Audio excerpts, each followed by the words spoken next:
મિત્રો, તમે એપ્સ્ટીન ફાઇલ્સનું નામ જાણ્યું છે? એના વિશે કંઈક તમને માહિતી છે? એવું સાંભળવા મળ્યું છે કે અમેરિકામાં 19 તારીખના રોજ આ એપ્સ્ટીન ફાઇલ્સને લઈને એક બહુ જ મોટો ધડાકો, એક બહુ જ મોટો ખુલાસો થવાનો છે.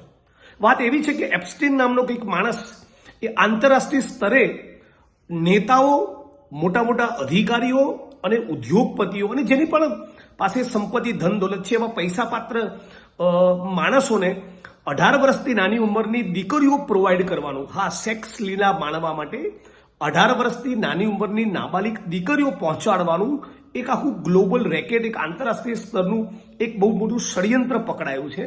અને એમાં ભારતીય જનતા પાર્ટીના બે બહુ મોટા નેતાઓના નામ છે. એક મેમ્બર ઓફ પાર્લામેન્ટ છે અને એક બીજાનું નામ જાણી તો આખું ગુજરાત અને આખો દેશ હચમચી જવાનો એવી સંભાવનાઓ છે. કદાચ એ સંભાવનાઓના કારણે જ મહારાષ્ટ્રના પૂર્વ મુખ્યમંત્રી પૃથ્વીરાજ ચૌહાણે હમણાં ગઈકાલે એક જગ્યાએ કહ્યું કે કદાચ 19 તારીખના દિવસે નરેન્દ્ર મોદી આ દેશના પ્રધાનમંત્રી ના રહે. એક બહુ જ મોટો મેસેજ એમણે આખા દેશમાં આપ્યો છે.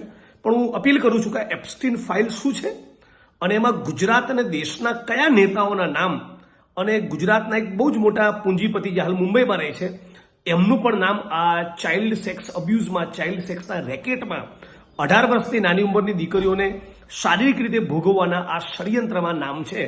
આનાથી ગુજરાત અને દેશની ગરિમાને કેવો બટ્ટો લાગશે, ગુજરાત અને દેશનું ગૌરવ કેવા કલંકિત થશે એની તમે કલ્પના કરી શકો છો.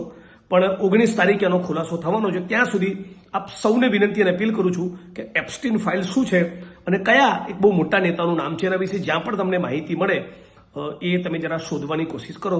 કદાચ તમારા મગજના દરવાજા પણ ખુલી જશે.